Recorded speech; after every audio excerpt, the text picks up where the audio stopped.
وہ ہاتھ جوڑ کر بولا، اوصاف میں نے قسم کھائی ہے، قسم نہیں توڑوں گا، ہمیں کھلانا چاہتی ہو تو پہلے رشتہ لے آؤ، اس سے پہلے ہم باپ بیٹی موت کو بلاتے رہیں گے۔ تم شریف لوگوں میں یہی ایک خرابی ہوتی ہے کہ شرافت میں اپنی خرابی کر لیتے ہو۔ ٹھیک ہے، میں ابھی منصور کے ہاں جاتی ہوں۔ وہ کھانے کی ٹرے لے کر آنگن کے دروازے سے باہر چلی گئی۔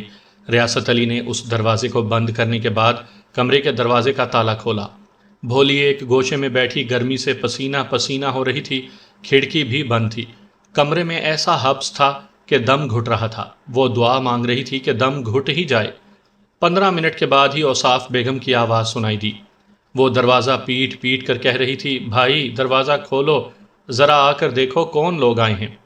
ریاست نے آنگن میں آ کر دروازے کو کھولا، پھر منظور حسین اور ان کی بیگم کو دیکھ کر حیران رہ گیا۔ جلدی سے پیچھے ہٹ کر بولا، آئیے تشریف لائیے، میں غریب ہوں، سمجھ میں نہیں آتا کہاں بٹھاؤں، کیا کروں۔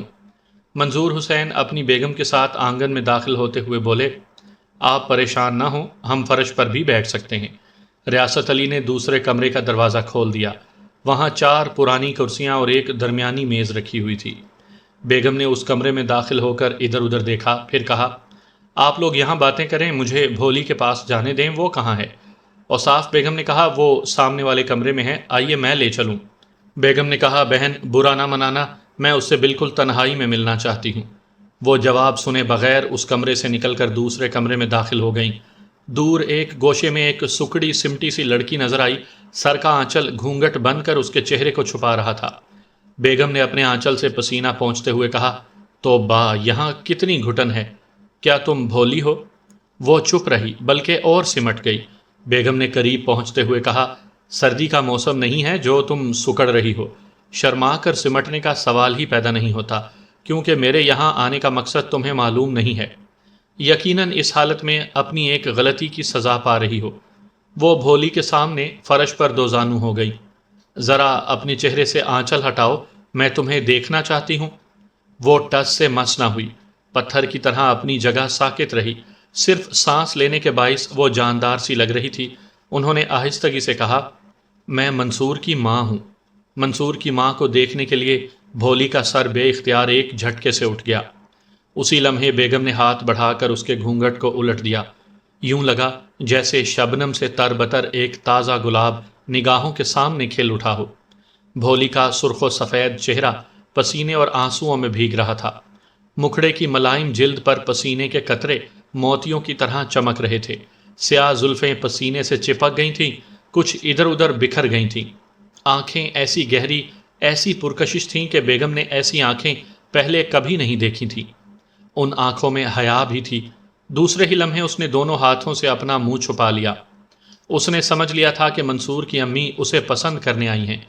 بیگم کچھ دیر گمسم سی رہیں، جیسے خواب میں کوئی من موہنی سی صورت دیکھی ہو، پھر بولی، بھائی ایک بار اور دیکھنے دو، مجھے یقین نہیں آ رہا ہے کہ میرے بیٹے نے اتنی حسین گڑیا پسند کی ہے۔ اب وہ گھٹنوں میں منہ چھپانے لگی۔ بیگم نے کوشش کی کہ دونوں ہاتھوں سے اس کا چہرہ تھام کر اپنی نگاہوں کے سامنے کر لے۔ اس کوشش میں کئی بار بھولی کی جھلک نظر آئی، مگر وہ چھپتی ہی رہی۔ بھولی کی اس ادا نے ثابت کر دیا کہ وہ بے حد شرمیلی ہے۔ بیگم نے مطمئن ہو کر اپنی انگلی سے انگوٹھی نکال کر اسے پہنا دی۔ شادی ہو گئی، بھولی منصور کی دلہن بن کر کوٹھی میں آ گئی، لیکن یہ نیک کام اوصاف بیگم کے ہاتھوں ہوا۔ وہ بھولی کے میکے سے سسرال تک سبھی کے اعصاب پر سوار ہو گئی تھی۔ ادھر ریاست علی، ادھر منظور حسین کا پورا خاندان اس عورت کے منہ نہیں لگنا چاہتے تھے۔ وہ کسی وقت بھی ایک شریف خاندان کی عزت کو اچھال سکتی تھی، اس عزت کو جو ریاست علی کے گھر سے منظور حسین کے گھر آ گئی تھی۔ اب دونوں گھرانوں کا تعلق اس سے تھا۔ منصور کے والد نے اگرچہ رشوت دے کر تھانے تک پہنچنے والے معاملے کو ختم کر دیا تھا، تاہم تھانے دار کے پاس وہ معاملہ ختم نہیں ہوا تھا۔ بھولی کے باپ کا تحریری بیان یہ ثابت کرتا تھا کہ ایک شریف لڑکی کو اغوا کیا گیا تھا۔ منصور پر الزام تھا، اسی سے شادی بھی ہو گئی تھی، لیکن اس بیان سے یہ ظاہر تھا کہ شادی سے پہلے بھاگنے والی اور بھگانے والے کے درمیان ناجائز تعلقات تھے۔ شریف لوگوں کے لیے یہ ڈوب مر جانے کی بات ہوتی ہے۔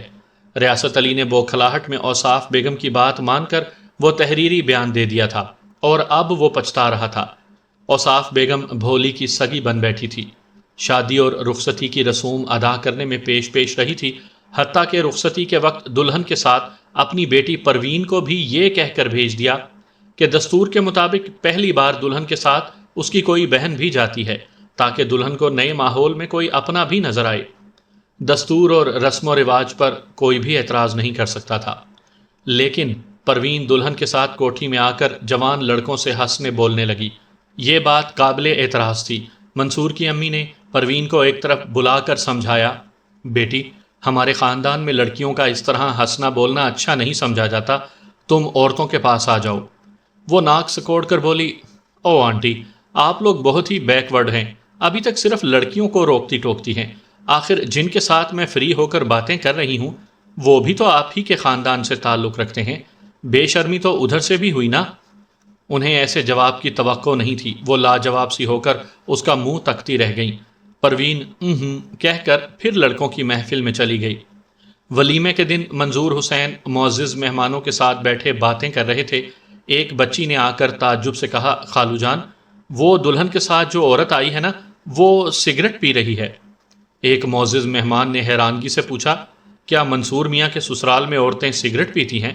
منظور حسین اندر سے تل ملا گئے تھے، اوپر سے بات بنائی، جی نہیں، یہ بچی یوں ہی شرارت سے کہہ رہی ہے، چل بھاگ یہاں سے شریر کہیں کی۔ انہوں نے لڑکی کی پیٹھ پر پیار سے دھپ جما کر وہاں سے بھگا دیا۔ پھر تھوڑی دیر بعد کسی بہانے سے اٹھ کر بیگم کے پاس پہنچے، ان سے پوچھا، کیا بہو کی طرف سے آنے والی عورتوں میں کوئی سگریٹ پی رہی ہے؟ بیگم پریشان ہو کر بولی، کیا بتاؤں، اپنی عزت کو اب سنبھال کر رکھنا دو بھر ہو گیا ہے۔ وہ اوصاف بیگم بھولی کے کمرے میں بیٹھ کر سگریٹ کے کش لگا رہی تھی، میں نے ہاتھ جوڑ کر التجا کی، تب اس نے سگریٹ بجھا کر پھینک دیا۔ وہ مٹھیاں بھینچ کر سوچنے لگے کہ اوصاف بیگم اگر خواہ رشتہ دار بن کر آئندہ بھی آتی جاتی رہی تو کیسے نبھے گی۔ انہوں نے بڑی توقع سے پوچھا، بہو تو گھونگھٹ میں رہتی ہے نا؟ جی ہاں، بہت سلیقہ شعار ہے، سر سے آنچل ڈھلکنے نہیں دیتی، مہمان عورتیں کچھ پوچھتی ہیں تو وہ بہت مختصر اور بڑا مکمل جواب دیتی ہے، اسے دیکھ دیکھ کر تو میرا جی نہیں بھرتا، اللہ میری ہی نظر نہ لگ جائے۔ ہماری دنیا میں خوبصورتی نہ ہوتی تو ہم بدصورتی کو بھلا نہ پاتے، اگر خوشبو نہ ہوتی تو ہم غلاظت کے عذاب میں جیتے رہتے۔ اوصاف بیگم جو زخم دے رہی تھی، بھولی کا حسین وجود اس پر مرہم بن رہا تھا۔ وہ دل ہی دل میں خود کو تسلی دے رہے تھے کہ آس پاس تو کانٹے ہوتے ہی ہیں، ان کانٹوں سے قطع نظر ہم نے ایک گلاب کو گھر کی زینت بنا لیا ہے۔ منصور تو پہلے ہی اس کا دیوانہ تھا، اب تو دن رات اس کے آنچل سے بند کر رہ گیا تھا۔ بھولی جدھر جاتی ادھر وہ سائے کی طرح چلتا۔ شادی کے فوراً بعد ہی یہ دیکھنے میں آیا کہ بھولی کے میکے سے ہر ہفتہ بلاوا آ جاتا تھا۔ وہ ایک دن کے لیے جاتی مگر 2-4 دن رہ کر آتی تھی۔ بیگم نے کئی بار دبی زبان میں کہا، بیٹی تمہارا گھر یہ ہے، اب میکے میں اتنے دن نہیں رہنا چاہیے۔ بھولی سر جھکا کر ایک ہی بات کہتی، امی کیا کروں، ابو اکثر بیمار رہتے ہیں، باجی اپنے سسرال سے نہیں آتی ہیں، میں بھی نہیں جاؤں گی تو ان کا خیال کون رکھے گا۔ اس بات پر اسے فراخ دلانہ اجازت دے دی جاتی تھی۔ منصور بھی اس کے ساتھ جاتا تھا اور زیادہ سے زیادہ وقت گزار کر گھر واپس آتا تھا۔ ایک دن وہ اوصاف بیگم کے ہاں پہنچا تو ویسے ہی پہلے جیسے جوان لڑکے لڑکیوں کی محفل جمی ہوئی تھی، اعظم جاوید اور آصف وغیرہ سبھی موجود تھے، لیکن وہاں بھولی کی موجودگی منصور کو بری لگی۔ اس نے کہا، تم اپنے ابو سے ملنے آتی ہو، میری اجازت کے بغیر تمہیں باپ کے گھر سے قدم نہیں نکالنا چاہیے۔ بھولی نے کہا، میں کبھی نہ آتی، مگر نورین آج صبح کی فلائٹ سے باہر چلی گئی ہے۔ یہ لوگ اسے ایئرپورٹ تک الوداع کہنے گئے تھے، بیبے نے مجھے بلا کر کہا آج میں یہاں رہوں، آپ آئیں گے تو میں گھر میں مجھے نہ پا کر خود ہی یہاں آ جائیں گے۔ اعظم نے مسکرا کر کہا، بھولی اتنی تفصیل سے صفائی پیش نہ کرو، مانا کہ تمہاری شادی ہو گئی ہے، اب تم منصور کی سب کچھ ہو، مگر پرانی دوستی کے ناطے ہم بھی ایک ساتھ کچھ وقت گزارنے کا حق رکھتے ہیں، کیوں منصور، ٹھیک ہے نا؟ ٹھیک نہیں ہے، منصور نے کہا، میں ایسی محفل میں اپنی بیوی کی شرکت پسند نہیں کرتا جہاں اٹھنے بیٹھنے کا کوئی تعمیری مقصد نہ ہو۔ اوصاف بیگم نے دروازے سے داخل ہوتے ہوئے پوچھا، کیا شادی سے پہلے اس محفل میں تعمیری مقاصد ہوا کرتے تھے؟ جی ہاں، میں بھولی کو حاصل کرنے کے مقصد سے آتا تھا۔ تو جہاں سے اس نیک کام کا آغاز ہوا تھا اس جگہ کو اب برا نہیں کہنا چاہیے۔ منصور نے کہا، معاف کیجیے گا، آپ نے ہمیں اپنی کسی بہن کے ہاں پہنچا کر اور تھانے دار کو میرے ہاں پہنچا کر ثابت کر دیا ہے کہ… بھولی نے منصور کا ہاتھ پکڑ کر کہا، خدا کے لیے جو کچھ ہو گیا ہے اسے نہ دہرائیں۔ بیبے بہت اچھی ہے، آپ کو پہلے کی طرح ان کی عزت کرنی چاہیے، پہلے کی طرح یہاں آنا چاہیے۔ میں یہاں کبھی نہیں آؤں گا، چلو اٹھو، اوصاف بیگم نے کہا۔ بلا سے تم نہ آؤ، مگر بھولی ہم سے الگ نہیں ہے، یہ یہاں آئے گی اور میں تمہارے گھر جا کر اسے لایا کروں گی۔ میری بیوی میری اجازت کے بغیر تمہارے ساتھ کبھی نہیں آئے گی۔ بھولی تم ان کے منہ پر کہہ دو تاکہ یہ ہمارے گھر آنے کی زحمت نہ کریں۔ بھولی پریشان ہو کر کبھی اوصاف بیگم کو دیکھنے لگی، کبھی منصور کا منہ تکنے لگی۔ وہ تذبذب میں تھی۔ منصور نے پوچھا، کیا تم نے سنا نہیں؟ جو بات ہو اسے منہ پر کہہ دینا چاہیے، چلو کہہ دو۔ وہ ہچکچاتے ہوئے بولی، انسان کو اپنا پچھلا وقت بھولنا نہیں چاہیے۔ آپ جانتے ہیں کہ بیبے نے ہمیں بڑا سہارا دیا تھا۔ آگے رشتہ جوڑنا اور پیچھے رشتہ توڑنا اچھی بات نہیں ہے۔ کیا اچھا ہے اور کیا برا یہ میں تم سے زیادہ سمجھتا ہوں۔ میرا فیصلہ یہ ہے کہ آئندہ تم یہاں نہیں آؤ گی۔ آپ ایسا فیصلہ نہ کریں، میں مجبور ہوں، میں یہاں آؤں گی۔ کیا مجبوری ہے؟ کیوں آؤ گی؟ کیا میں تمہارا شوہر نہیں ہوں؟ کیا تم میرا حکم نہیں مانو گی؟ میں رشتے توڑنے اور دشمنی بڑھانے والا حکم نہیں مانوں گی۔ منصور کی مردانگی کو ٹھیس پہنچی۔ وہ سوچ بھی نہیں سکتا تھا کہ بھولی اسی محفل میں اس کے حکم سے انکار کر دے گی۔ وہ بھنا کر بولا، تو پھر جہنم میں جاؤ، جب تک تم میری ہم مزاج نہیں بنو گی میں تمہیں لینے نہیں آؤں گا۔ یہ کہہ کر وہ غصے میں تنتناتے ہوئے جانے لگا۔ بھولی نے آواز دی، آگے بڑھ کر اس کا ہاتھ پکڑ کر روکنے کی کوشش کی، لیکن وہ ہاتھ جھٹک کر وہاں سے چلا آیا۔ شام کو گھر پہنچا تو اس کے جمیل بھائی سعودی عرب سے آئے ہوئے تھے۔ بھائی جان کو خط و کتابت کے ذریعے ہنگامی شادی کی روداد معلوم ہو چکی تھی۔ اب وہ اپنے والدین سے مزید تفصیلات سن رہے تھے۔ منظور حسین وہ حقائق بیان کر رہے تھے جو پیش آ چکے تھے، اور بیگم صرف بھولی کی تعریفیں کرتے کرتے نہیں تھک رہی تھیں۔ منصور وہاں پہنچا تو دونوں بھائی گلے لگ گئے۔ جمیل نے پوچھا، دلہن کہاں ہے؟ امی کہہ رہی تھیں کہ تم ابھی ساتھ لانے والے ہو۔ ہیں؟ وہ گڑبڑا گیا۔ شادی کے بعد بھائی سے پہلی ملاقات ہوئی تھی اور وہ بھولی کی کوئی شکایت نہیں کرنا چاہتا تھا۔ جلدی سے سنبھل کر بولا، وہ اس کے ابو کی طبیعت ٹھیک نہیں ہے، وہ بیچارے تنہا بیمار تھے، میں چھوڑ آیا ہوں۔ یہ تم نے اچھا کیا، جمیل نے کہا۔ پھر اپنی امی سے مخاطب ہوا، امی ہمیں بیمار کی عیادت کے لیے جانا چاہیے۔ منصور نے جلدی سے کہا، بھائی جان ان کی طبیعت کچھ زیادہ خراب نہیں ہے، بس یوں ہی بڑھاپے کی وجہ سے۔ بڑھاپا بھی تو ایک بیماری ہے بھائی، ہم ضرور جائیں گے۔ امی نے اتنی تعریفیں کی ہیں کہ میں اب دلہن کو دیکھ کر ہی رہوں گا۔ جمیل کی بات ختم ہوتے ہی ڈرائنگ روم کا دروازہ کھلا۔ وہاں بھولی کھڑی ہوئی تھی۔ وہ برقعے میں تھی، چہرہ نقاب میں چھپا ہوا تھا۔ جمیل کے سوا سب نے اسے پہچان لیا۔ بیگم فوراً ہی اپنی جگہ سے اٹھ کر اس کی طرف بڑھتے ہوئے بولی، ہائے دلہن، اکیلی آئی ہو؟ تمہارے ابو خیریت سے ہیں؟ بھولی نقاب کے پیچھے سے منصور کو دیکھ رہی تھی۔ منصور اس کی آمد سے پگھل رہا تھا۔ بھولی نے پیچھے پیچھے آ کر یہ ثابت کر دیا تھا کہ وہ اپنے شوہر کی تابع دار اور اس کی دیوانی ہے۔ منصور بھی فوراً ہی اپنی امی کے ساتھ آگے بڑھتے ہوئے بولا، بھولی میں ابھی تمہارے ابو کی بیماری کا ذکر کر رہا تھا، کہہ رہا تھا کہ انہیں تمہاری ضرورت ہے، تم ابھی نہیں آؤ گی۔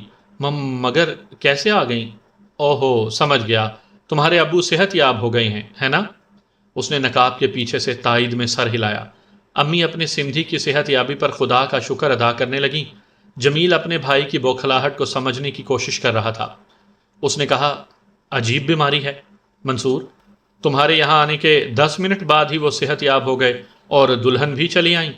بیگم نے کہا، دلہن یہ ہمارا بڑا بیٹا جمیل ہے، برقع اتار دو۔ بھولی کو خیال آیا کہ وہ منصور کے بدلے ہوئے رویے کے باعث ایک بہو کے آداب بھول گئی ہے۔ اس نے آگے بڑھ کر منظور حسین اور جمیل کو سلام کیا۔ وہ چہرے سے نقاب اٹھاتے ہوئے شرما رہی تھی۔ بیگم نے نقاب اٹھا کر بڑے بیٹے کو بہو کی صورت دکھائی۔ جمیل نے کہا، سبحان اللہ، امی آپ صحیح تعریفیں کر رہی تھیں۔ دلہن میں منہ دکھائی کی رسم ادا کرنے کے لیے سونے کے زیورات کا ایک سیٹ لایا ہوں، ابھی سامان سے نکال کر دوں گا۔ وہ رونمائی کے باعث شرما کر وہاں سے چلی گئی۔ رات کو خوابگاہ کی تنہائی میں منصور نے پوچھا، کیا تم میرے فیصلے کو تسلیم کر کے آئی ہو؟ آپ نے ایک جذباتی فیصلہ کیا ہے۔ آپ یہ بھول گئے ہیں کہ ہم نے شادی سے پہلے مغل پورہ کے ایک مکان میں ایک رات گزار کر بیبے کے ہاتھ میں اپنی ایک کمزوری دے دی ہے۔ ابو کا بیان ان لوگوں کے پاس موجود ہے تو کیا ہوا؟ اب ہماری شادی ہو گئی ہے۔ اگر اغوا کی رپورٹ کو سچ مان بھی لیا جائے تب بھی کیا فرق پڑتا ہے؟ جسے اغوا کیا گیا تھا وہ اب میری بیوی ہے۔ میرے ابو یہ بے عزتی برداشت نہیں کریں گے۔ ان کی بیٹی شادی سے پہلے اغوا کی گئی تھی، یہ بات عام ہوئی تو وہ مر جائیں گے۔ یہ تمہارے ابو کا قصور ہے، انہیں تھانے میں رپورٹ درج نہیں کروانی چاہیے تھی۔ آپ کیسی باتیں کرتے ہیں؟ کیا آپ نہیں جانتے کہ ایک جوان بیٹی رات کو گھر سے غائب ہو تو باپ کے پاؤں تلے سے زمین سرک جاتی ہے، اس کے ہوش اڑ جاتے ہیں۔ ان حالات میں جیسا مشورہ دیتا ہے، جو بھی کوئی مشورہ دیتا ہے، وہ بوڑھا باپ اسی پر عمل کرتا ہے۔ بیبے نے موقع سے خوب فائدہ اٹھایا ہے۔ میں نہیں چاہتا کہ وہ آئندہ کوئی فائدہ اٹھائے، اس لیے تم وہاں نہیں جاؤ گی۔ میں محتاط رہوں گی، مجھے میکے سے زیادہ اپنے گھر کی عزت عزیز ہے۔ یہاں کسی کی عزت پر حرف نہ آئے، آنچ نہ آئے، اس لیے بیبے سے میل جول رکھنا ضروری ہے۔ غلاظت پر پتھر مارنے سے چھینٹے اڑتے ہیں، دانش مندی یہ ہے کہ ہم اس کے پاس سے گزرتے وقت اپنی ناک پر رومال رکھ لیں۔ اس نے پیار سے منصور کے گلے میں باہیں ڈال دیں، اس کے کشادہ سینے پر سر رکھ کر بولی، اچھا جان، مان جائیں، میں بہت پریشان ہوں، آپ محبت نہیں دیں گے تو میں مر جاؤں گی۔ اس کی اداؤں نے، پیار بھری صداؤں نے منصور کو اپنے آگے جھکا لیا۔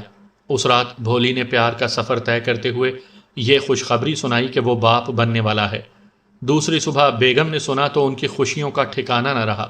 انہوں نے بہو کی بلائیں لیں، پھر حساب کرنے بیٹھ گئیں کہ تمہارے رشتہ داروں تک تو خوشخبری پہنچانے کے لیے کتنے من مٹھائی کی ضرورت ہوگی۔ جمیل کہیں باہر جانے کے لیے شیو کر رہا تھا، اس نے یہ خوشخبری سنی تو کچھ الجھ کر کہا، ابھی تو منصور کی شادی کو پورا 1 ماہ گزرا ہے۔ اس لڑکے کے سسرال والے ہر معاملے میں جلد باز ہیں، سسر بیمار ہوتے ہی صحت یاب ہو جاتا ہے، اور بیوی شادی ہوتے ہی ایک بچے کا مزدہ سنا دیتی ہے۔ کمال ہے۔ جمیل فطرتاً شاعر اور عادتاً سیاح تھا۔ یورپ اور مشرق وسطیٰ کا کوئی ملک ایسا نہیں تھا جس کی زمین پر اس کے قدم نہ پڑے ہوں۔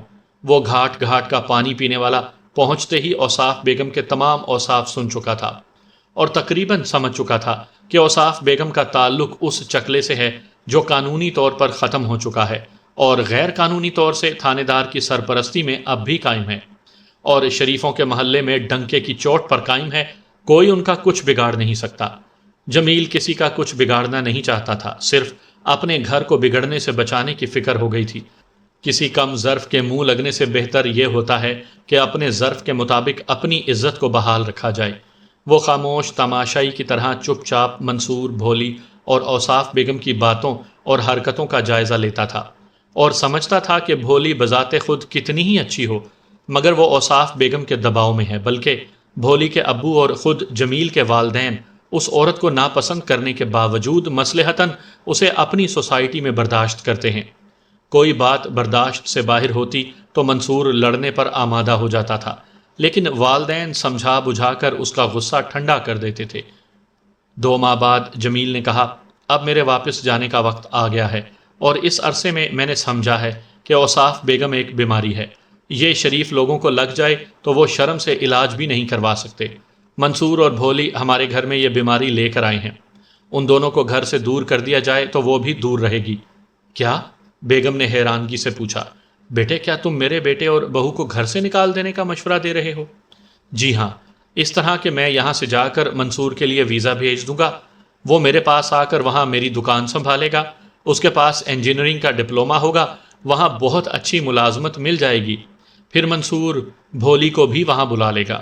اوصاف بیگم اور اس کے گھر والے بھولی سے رشتہ جتا کر یہاں آتے ہیں، وہ نہیں رہے گا تو ان کم بختوں کی آمد و رفت میں بھی رفتہ رفتہ کمی آ جائے گی، اللہ نے چاہا تو ان سے پیچھا چھوٹ جائے گا۔ منظور حسین نے تائید میں سر ہلا کر کہا، بہت عمدہ تجویز ہے، میں سمجھتا ہوں اس پر عمل کر کے ہم شر سے نجات حاصل کر سکتے ہیں۔ بیگم نے جمیل سے کہا، بیٹے میں تمہارے باہر رہنے پر اعتراض کرتی تھی، اب تم منصور کو بھی لے جاؤ گے، کچھ دنوں بعد دلہن بھی چلی جائے گی، پھر میرے پاس کیا رہ جائے گا؟ عزت رہ جائے گی، منظور حسین نے کہا۔ بیگم روتے بسورتے ہوئے لہجے میں بولی، یہ کیسی دنیا ہے، یہاں کیسا انصاف ہوتا ہے، جو برے ہیں، جو مجرم ہیں، ان کو ملک بدر کر دینا چاہیے، مگر ہمارے بچے ملک چھوڑنے پر مجبور ہو رہے ہیں، کوئی دوسری تجویز سوچو، میں منصور کو نہیں جانے دوں گی۔ منصور نے شادی سے پہلے 2 بڑی غلطیاں کیں، ایک تو اوصاف بیگم سے ربط ضبط بڑھایا، دوسرے اپنی ایک کمزوری اس عورت کے ہاتھ میں دی۔ امی آپ یہ سمجھ لیں کہ منصور اپنی غلطیوں کی سزا پانے کے لیے باہر جائے گا، آپ کو یہ دکھ بھی سہنا ہوگا۔ بیگم رونے لگیں، بیماری کا علاج نہ رہے تو رونے کے سوا کچھ نہیں رہ جاتا۔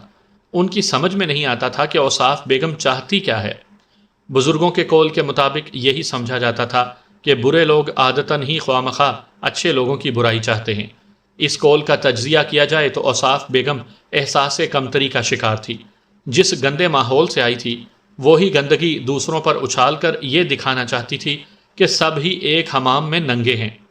غلط بات کو صحیح ثابت کرنے کے لیے دو بڑی طاقتوں کا سہارا لینا پڑتا ہے۔ ایک طاقت محلے کے غنڈے ہوتے ہیں اور دوسری طاقت علاقے کا تھانے دار ہوتا ہے۔ کوئی بھی شریف آدمی ان دو طاقتوں کے آگے سر اٹھا کر بات نہیں کر سکتا۔ اوصاف بیگم کے پاس یہ دو مضبوط بازو تھے۔ ایک دن پتہ چلا کہ محلے کے غنڈوں نے منصور کو گھیر لیا تھا اور دھمکی دی تھی کہ اگر منصور بیبے سے تڑی دے کر باتیں کرے گا اور بھولی کو بیبے کے ہاں زیادہ سے زیادہ رہنے نہیں دے گا تو ایک دن اسے ہمیشہ کے لیے غائب کر دیا جائے گا۔ منصور کو غائب کر دینے یا قتل کر دینے کی دھمکی دی گئی تھی۔ اس کی امی رونے لگیں۔ بیچارے ابو آسمان کی طرف دیکھ کر رہ گئے۔ جمیل اسی شام سعودی عرب کے لیے روانہ ہونے والا تھا۔ اس نے کہا، اوصاف بیگم کی پچھلی تمام حرکتوں سے اور اس دھمکی سے پتہ چلتا ہے کہ اس عورت کو بھولی سے خاص لگاؤ ہے۔ منظور حسین نے کہا، ہاں، بھولی اس گھر میں نہ آتی تو اوصاف بیگم بھی نہ آتی۔ بیگم نے کہا، جہنم میں جائے بھولی، کیوں نہ ہم یہ رشتہ ہی ختم کر دیں؟ اس عورت کو بھولی چاہیے، ہم بھولی کو لوٹا دیں گے۔ میں منصور سے کہوں گی کہ طلاق دے کر تمام مصیبتوں سے نجات حاصل کر لے۔ تم بھول رہی ہو بیگم، بھولی ہمارے بیٹے کی اولاد کو جنم دینے والی ہے۔ بیگم کو چپ لگ گئی۔ وہ ایک ایک دن گن رہی تھیں، پھر یہ کہ بہو ان کے پوتے یا پوتی کو گود میں دینے ہی والی ہے۔ ایسی خوش بختی کے دنوں میں وہ بیٹے سے بہو کو طلاق نہیں دلا سکتی تھی۔ بس بیٹے کی سلامتی کے لیے ان کے منہ سے ایسی بات نکل گئی تھی، ورنہ شریفوں کے ہاں طلاق بہت بڑی گالی ہوتی ہے۔ وہ پورا خاندان بدحواس سا ہو گیا تھا۔ بھولی اور منصور کی ازدواجی زندگی نے اس خاندان کے افراد کو دو راہے پر لا کھڑا کر دیا تھا۔ ایک راہ پر بھولی کے لیے طلاق تھی، طلاق نہ دی جاتی تو دوسری راہ پر منصور کی زندگی غنڈوں کے رحم و کرم پر تھی۔